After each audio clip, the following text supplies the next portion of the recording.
The hot sun burned over the alien city of Zareth Prime. The streets were full of strange creatures, some tall, some small, some with scales, others with metal arms. This was not a place for humans. But today, a human walked through the crowd. Was old, maybe 70 years, with gray hair, a long coat, and sharp eyes. His name was John. Everyone looked at him as he passed. Some laughed, some stared. A few even moved away, whispering in their alien languages. John didn't care. He kept walking, step by step, until he reached a large black gate. Over the gate was a red sign that said, in many languages, "Slaves for Sale, alive and trained." John stopped. He looked up at the sign for a moment, then walked inside. Inside was a large open market with cages. In each cage were alien girls of different species. Some had blue skin, some had tails, some had horns. But all of them looked scared, sad, dirty. A fat alien with green skin came forward. He had sharp teeth and small, greedy eyes. "Welcome. Human, you want strong worker, or maybe pretty one?" The alien said with a smile. John looked around. He said nothing. "Ah, quiet type," the alien laughed. "Come, I show you the best. Special price for humans." John followed him slowly. They passed cage after cage. The girls inside looked at John with fear and confusion. Why was a human here? Finally, they stopped at a cage with 3 girls inside. The first had soft purple skin and long white hair. The second was smaller, with gray skin and glowing eyes. The third looked part machine, with silver lines on her face. All 3 new. "Stock," the seller said. "Trained, obedient, very loyal." John looked into their eyes. They looked back silent, broken, afraid. He turned to the seller. "How much for all 3? The alien raised his eyebrows.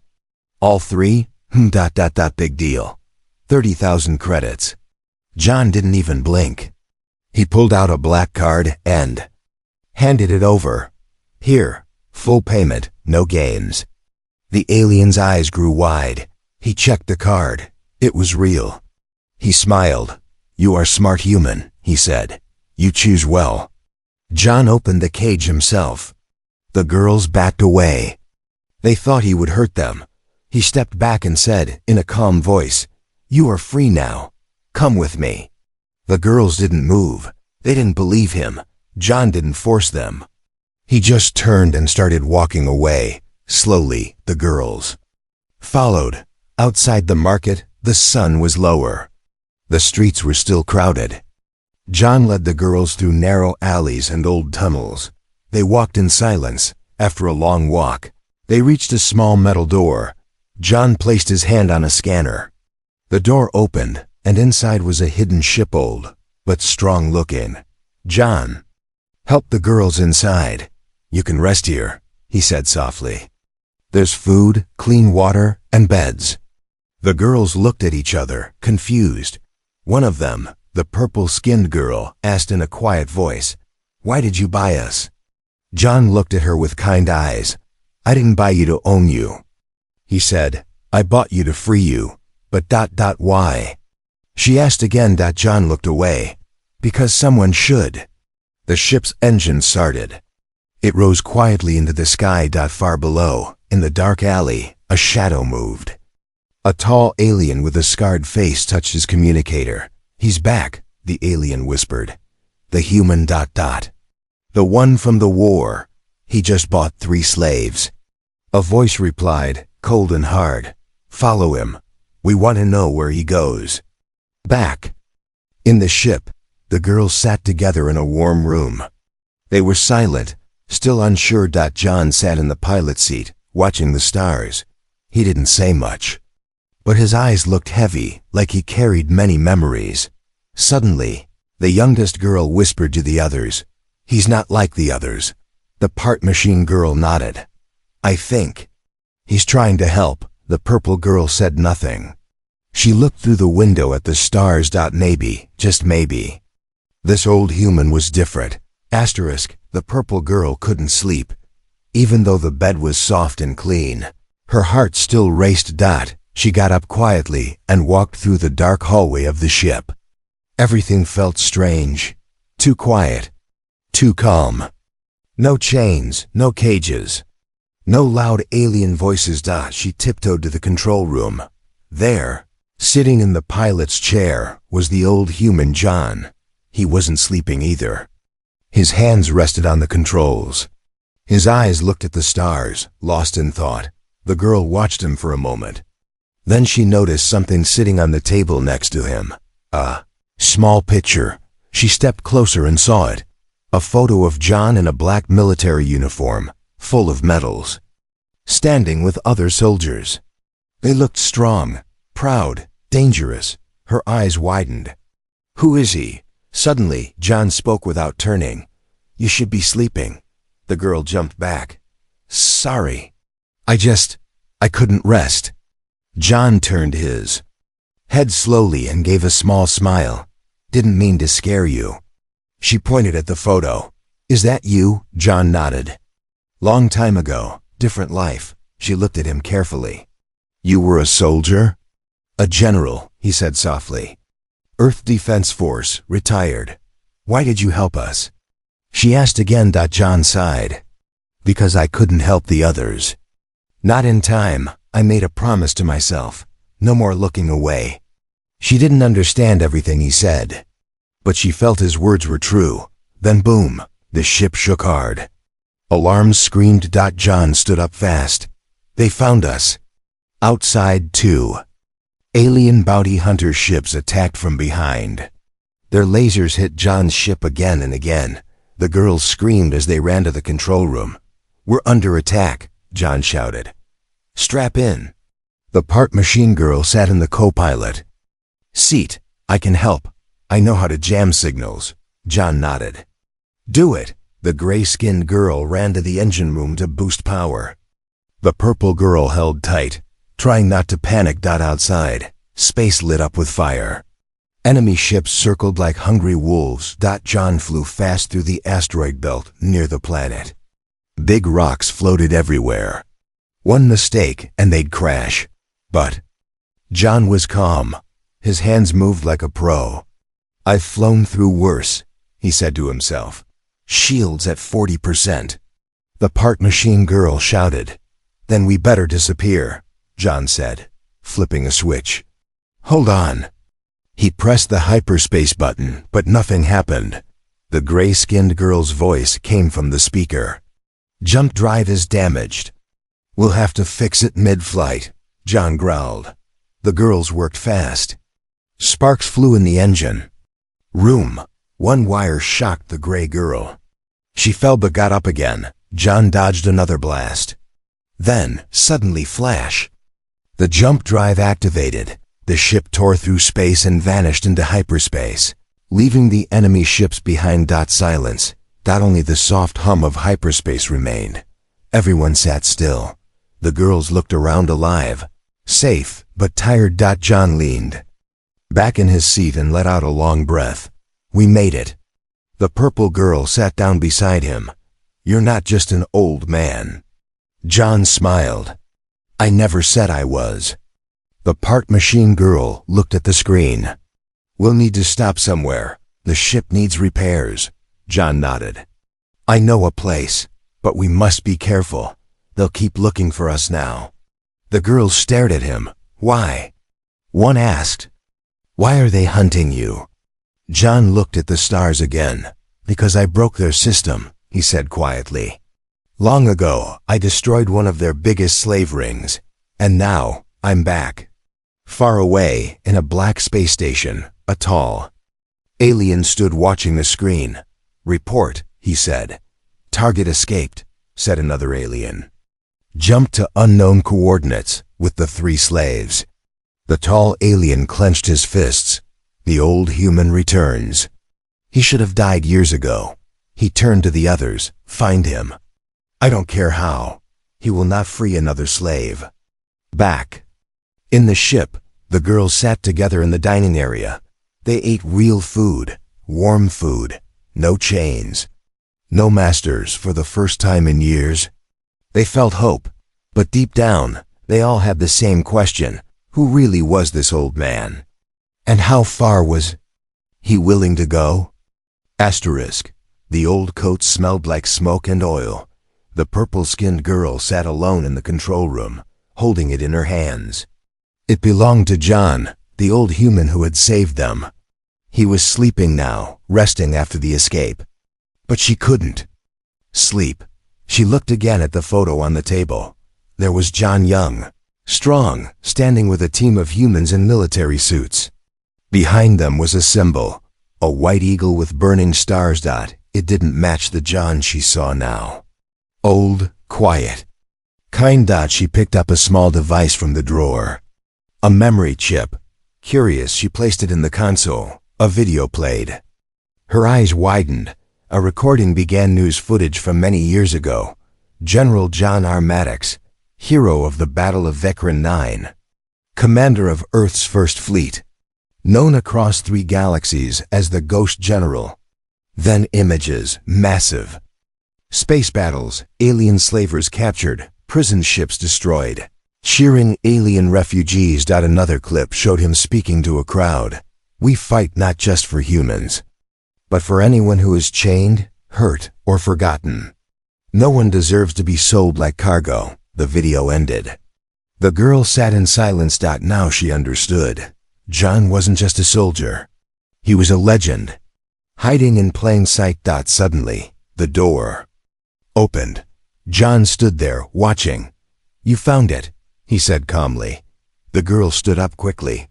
I didn't mean to. It's okay, John said, walking in. He sat down slowly. It was time someone knew. She sat beside him. Why did you stop? She asked. John looked down at his hands. Because I failed. The ship was quiet. There was a mission, he said. A planet deep in the Talva system. We were told it was just a minor raid, but it was worse. Children in cages. Families torn apart. His voice grew heavy. We were too late. Most of them didn't make it. The girl placed her hand on his. That wasn't your fault. John gave a weak smile. I still see their faces, every night. The next morning, the girls gathered in the control room. John stood in front of them. You've all seen what's out there. I won't lie, it's dangerous. We have enemies now. People who don't want you free. People who remember me. He paused. I can take you to a safe planet. You can hide there. Live a quiet life. The part machine girl stood up. No, we want to fight back. The gray-skinned girl nodded. If you saved us, we want to help save others. The purple girl added softly. This ship feels like home. John looked at them, surprised. He nodded once. All right then. We make a new plan. They began training. John taught them basic flight control, weapon handling, and ship repair. They practiced drills, ran simulations, and studied enemy routes. The part machine girl revealed a hidden skill. She was a talented hacker. She could break into alien networks and read secret messages. I was trained for it, she said, before I was taken. Soon, they discovered something big, a hidden message on the slave market system, a distress signal. Another group of alien girls, held in a space station not far away. John's face grew serious. It's a trap, he said. But what if it's real? Asked the gray girl. Then we save them, John said. But we do it smart. Back on the dark alien station, the scarred alien who hunted John watched a screen. Sir, we've sent the bait, one soldier said. Distress signal is live, the alien smiled. Good. Let the hero come. And when he does, we finish him. In the ship, John loaded his plasma rifle. The girls wore light armor, ready for their first mission. This won't be easy, John warned. We go in, get the girls, and get out. Fast and quiet, just like you did in the old days. The purple girl asked with a small smile. John chuckled. You've been watching my videos, huh? They smiled together, but the air was still heavy.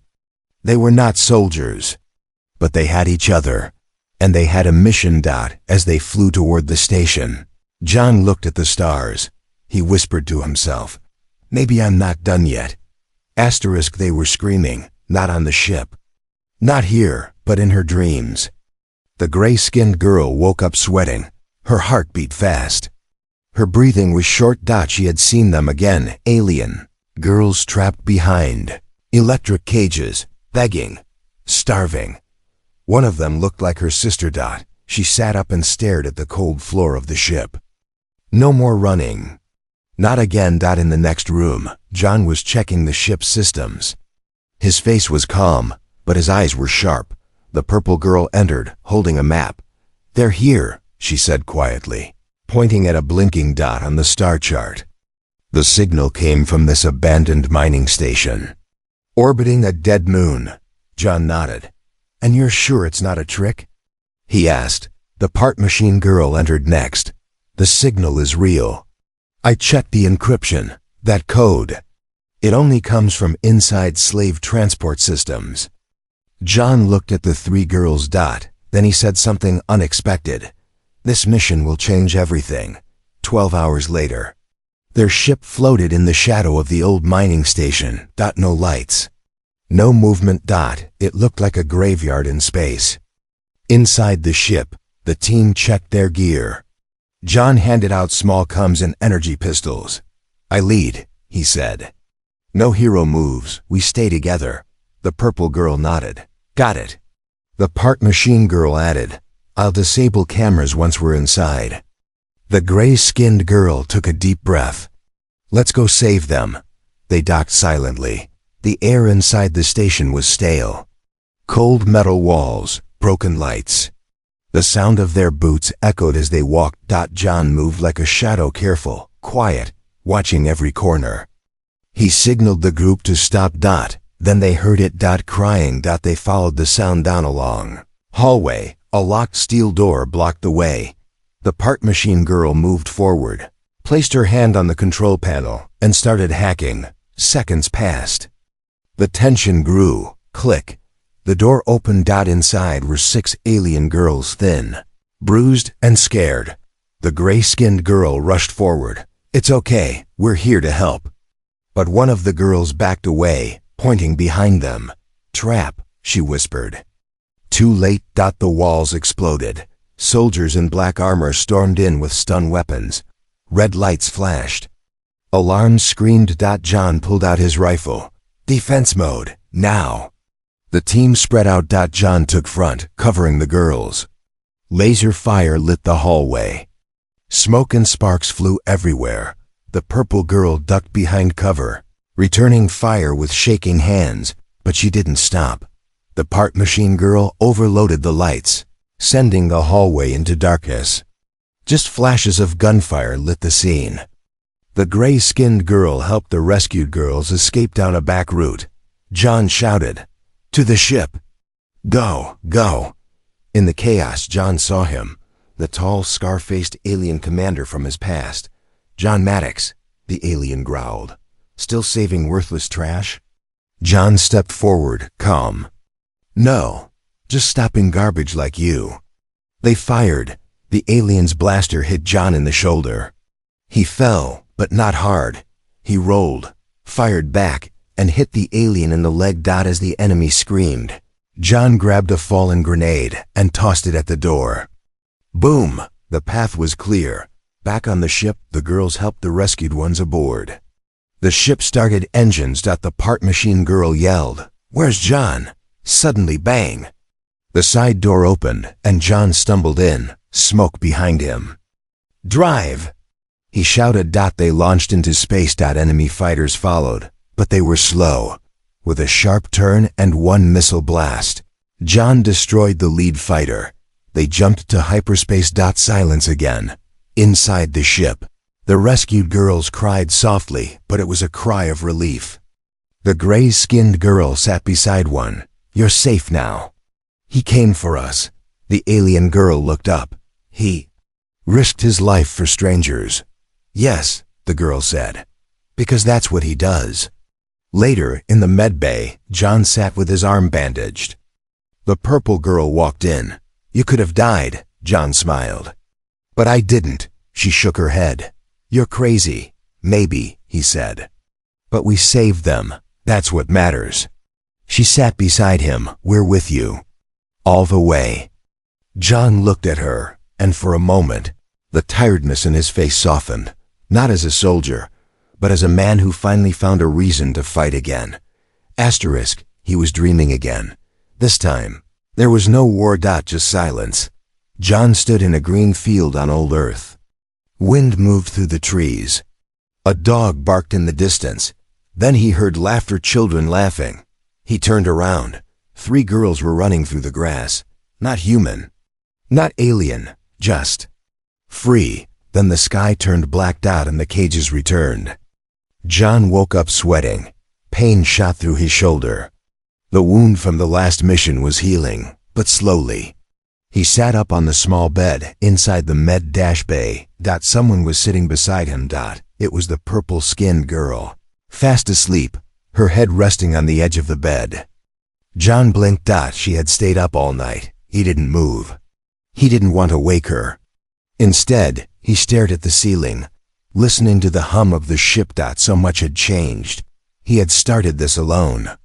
Now he had people beside him, girls who trusted him, depended on him, and maybe something more. Hours later, John walked into the main room. The rescued girls were sleeping peacefully in the corner. The gray-skinned girl was making food. The part machine girl was fixing a broken panel on the wall. They all turned when they saw him. You should rest, said the purple girl. I've rested enough, John said with a small smile. They ate breakfast together in silence. Then, slowly, laughter started. Soft at first, then louder. The gray girl told a joke from her home planet. The part machine girl teased John about his old soldier stories. Even John smiled, a real smile.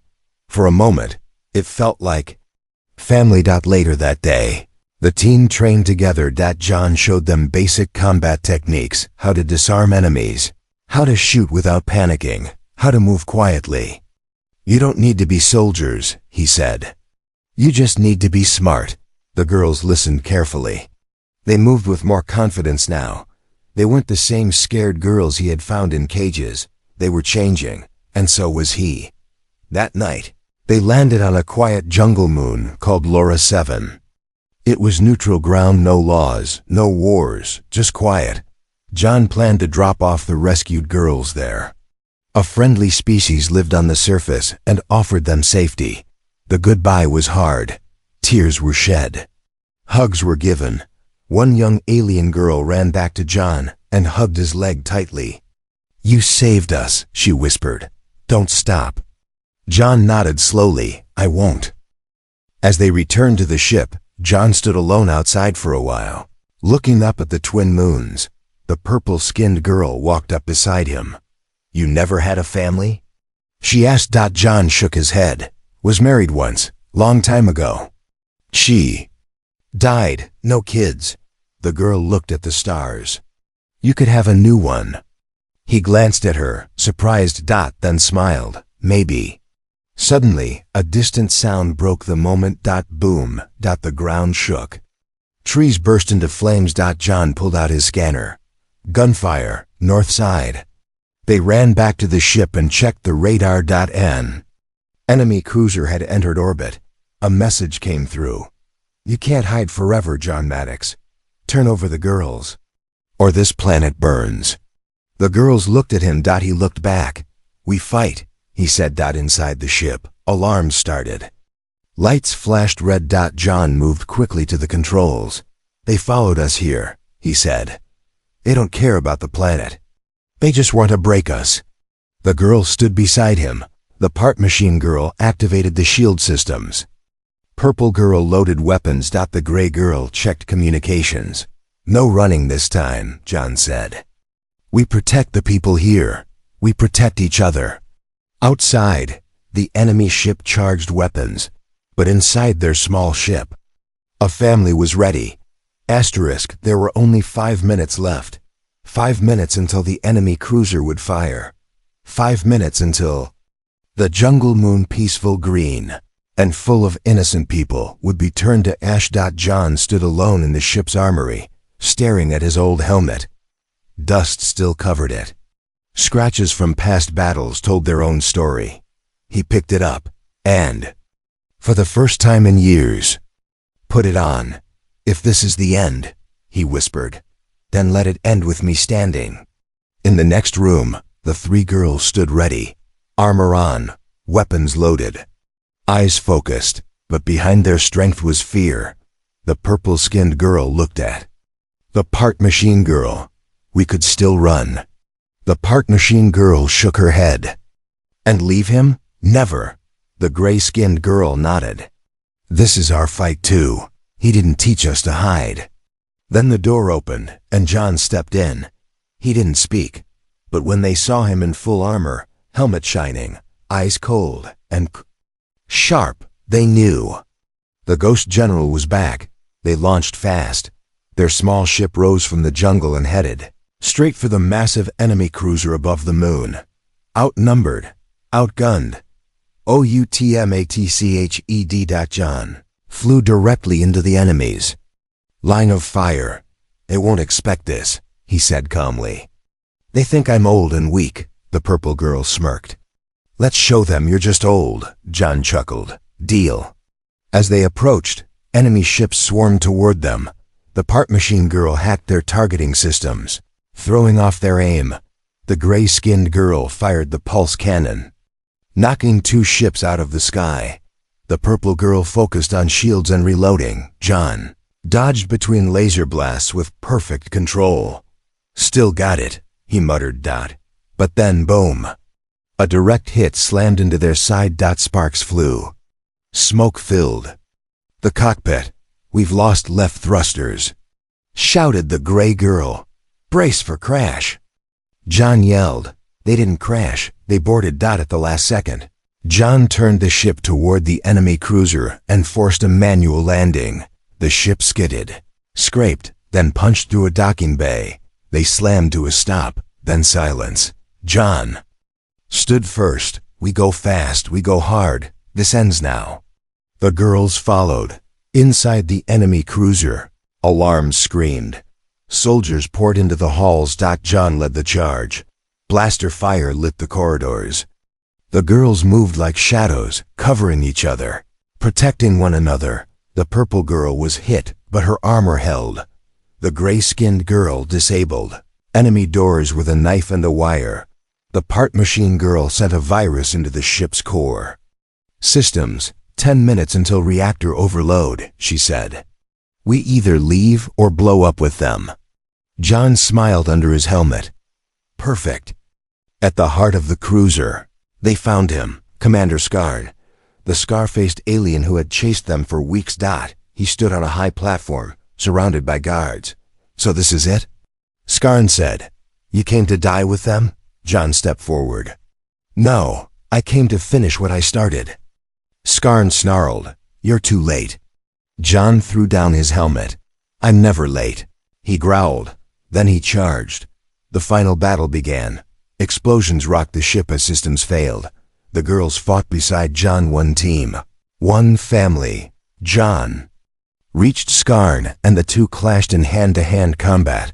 Fists, knives, fire. Years of hate boiled over. John took a hit. Then another. He fell to one knee. Skarn raised his blade, but then zap. A laser blast struck Skarn's arm. He screamed.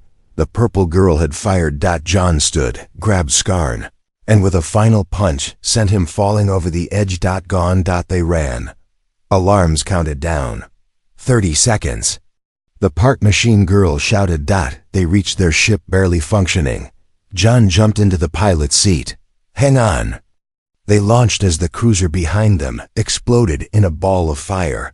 The shockwave hit their ship, shaking it hard, but they held together. In space, they watched as the enemy was erased. Peace returned. For now. Hours later, back on the jungle moon, the people cheered. John said nothing. He stood alone, looking at the stars. The purple girl walked up beside him. "You should celebrate." "I don't know how," John said. She smiled. We'll teach you. The gray-skinned girl placed a hand on his arm. You're not just a soldier now. The part machine girl added, you're one of us. John looked at them, and for the first time, something in his heart healed. But peace wouldn't last forever. Message blinked on the console inside the ship. From Earth. John Maddox, you are ordered to return home. You are charged with illegal transport of alien citizens. If you resist, you will be treated as a traitor.